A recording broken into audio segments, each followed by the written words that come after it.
Between Impact and Death by No Sleep Scribe. Welcome, listeners. Something to ponder as you fall asleep tonight. Is there any chance your mind is intentionally hiding something from you, from your past, that you just can't face? Tonight's story leads us into the Appalachian Mountains, to a lonely stretch of road known as Thornhill Way. A place where rain hangs like misted breath, and the night remembers everything.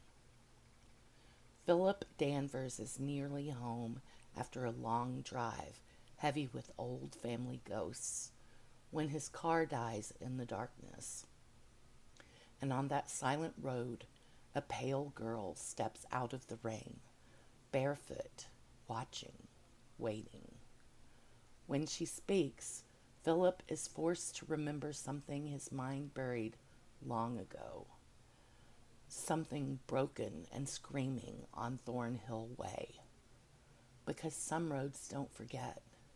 Some roads make you face what you've done. So dim the lights, and whatever you do, keep your eyes on the road. This is a work of fiction. Please listen with the lights low.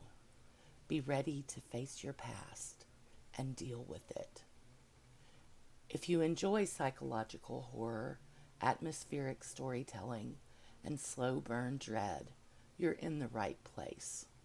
Welcome to Creepy Chronicles for No Sleep Nights. Stay a while, but leave before you are too sleepy to drive. Story written and narrated by No Sleep Scribe. Like what you've heard?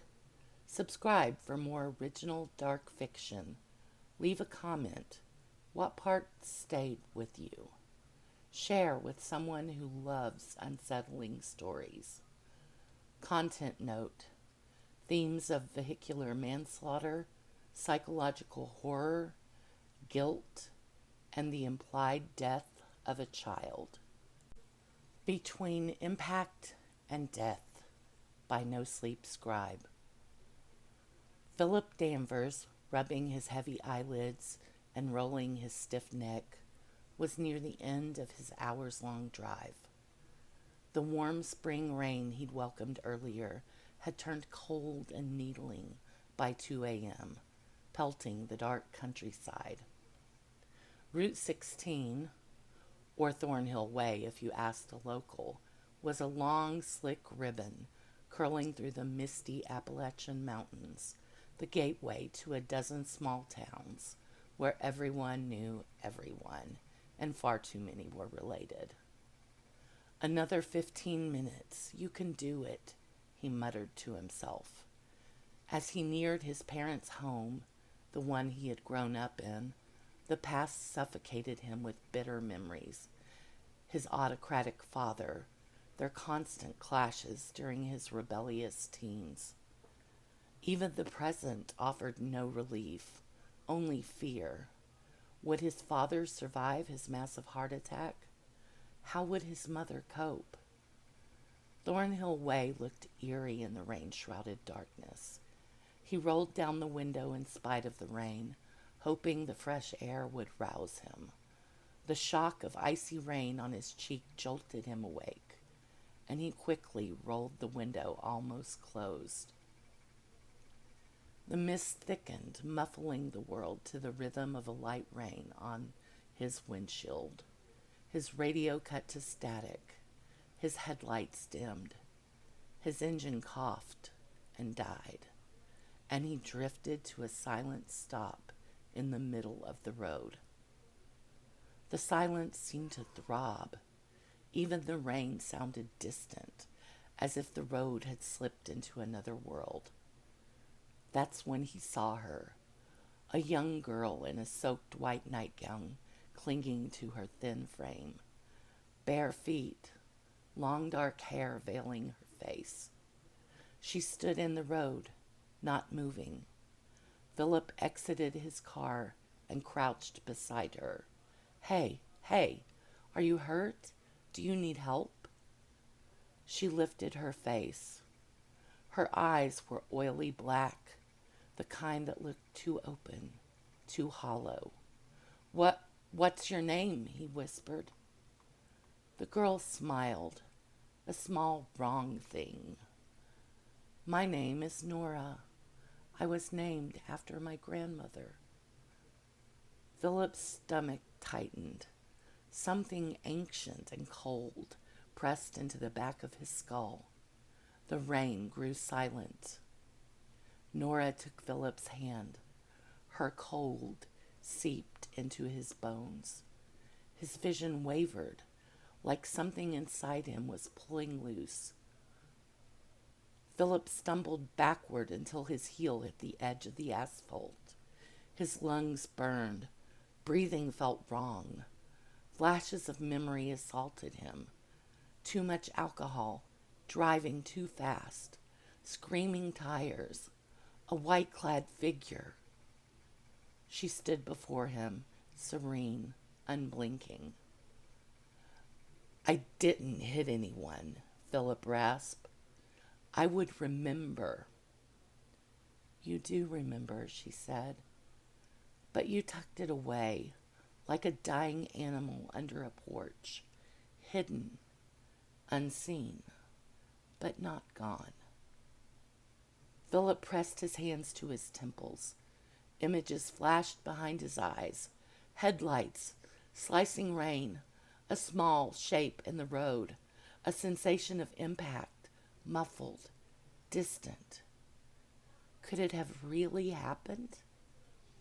Then the memories recoiled and snapped closed, all at once. "No," he whispered. "No, that never happened."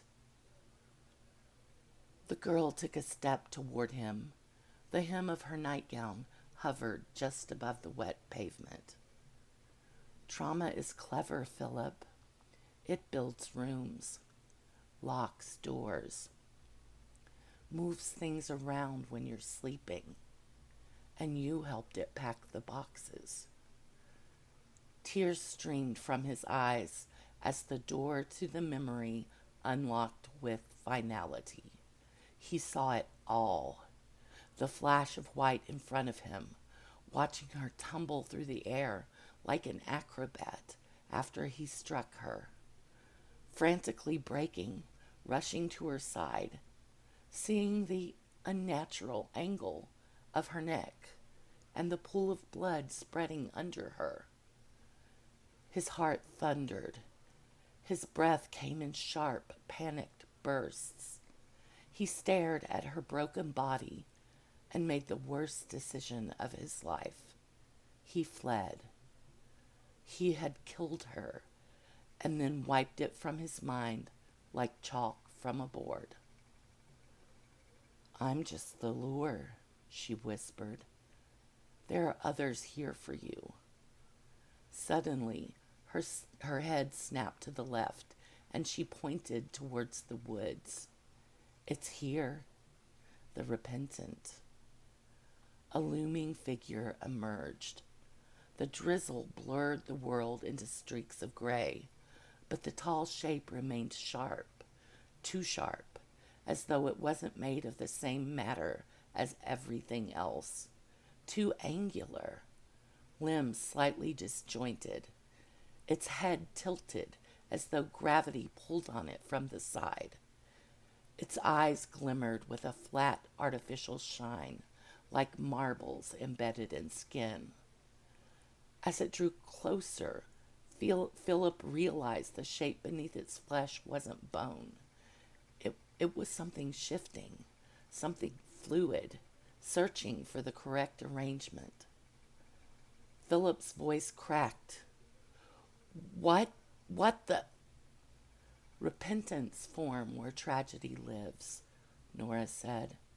"They grow from what devastation spills, regret that festers, and fear that cuts like glass. Thornhill Way is full of hairpin curves and careless drivers. So many crashes, so many near misses. It was only a matter of time before a repentant was born." Her voice deepened slightly and seemed to almost echo. There's a moment, Philip, between impact and death, where the world holds still. That's where he lives. You stole my life from me. The repentant stole my fear. She stood in front of him. You left me alone, in the dark. You hoped I would disappear from your mind. You wanted to unmake me, and he used that to shape this remnant from what you stole. His voice cracked. I was young and stupid. I didn't mean to hurt anyone. Do you think I wanted anything bad to happen to you? The girl answered gently. You didn't have to want it. You just had to do it. Abruptly, she raised her hand and pointed towards the tree line. Philip followed her gesture. At first, he saw nothing. Then he noticed the shapes. People, 8, maybe 10, standing between the trees. Their outlines flickered, their bodies faint as mist. Their eyes glowed softly, like reflections of distant headlights. Philip stepped back. Who are they? He looked closer, and then he realized the terrible truth. He recognized some of their faces from news articles, roadside memorials, and half-forgotten reports of accidents along rural highways. Victims, lost travelers, pedestrians hit by cars that never stopped. In a haunting voice, she said, they are fragments, shadows born from the fear of victims and the ones that almost died. They exist to remember what happened here and to witness what comes next. Her icy dark gaze met his. Repentance harvests fear. Remnants lure it in. Fragments remember. Philip shook his head violently. No, I'm not. I didn't. Almost. She stepped closer, voice soft. You didn't hurt them, but you could have. Philip blinked. What? You drove tired, drunk, distracted, reckless, night after night. You didn't kill them, but your carelessness called to something that fed on them and marked you. Tears mingled with the rain running down his face. Repentants are drawn to both victims and near misses, the girl whispered. To almosts, to what ifs, the ones who slip between life and death, not because they died, but because they almost did. Fear keeps remnants alive, but the horror of the guilty, that is a feast. Philip's legs buckled. I didn't mean any harm. I never meant. For the first time, he heard how small the words sounded. You don't have to mean harm, she said softly. You only have to ignore danger long enough for something else to notice. The tall, too-sharp figure extended one spindly arm, reaching toward him like a great hand blotting out the stars. Philip tried to run.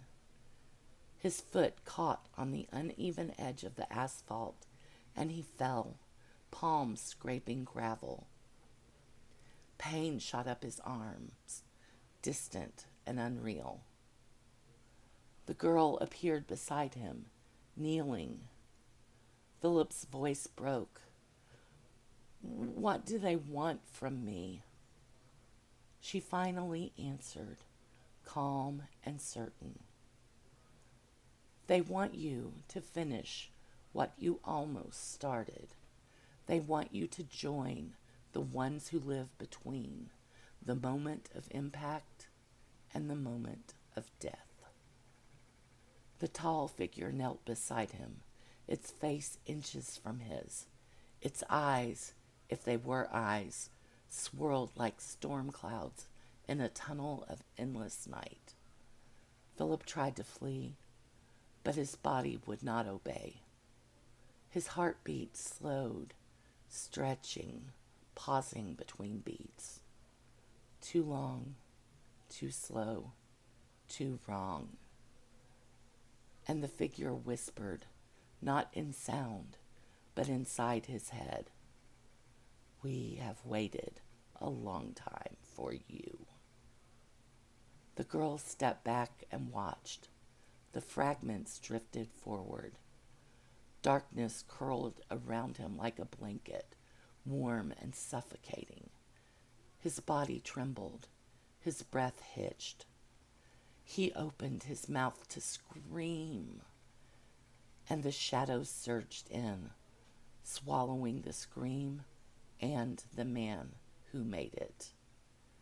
And somewhere on Thornhill Way, there is still a moment that never ends.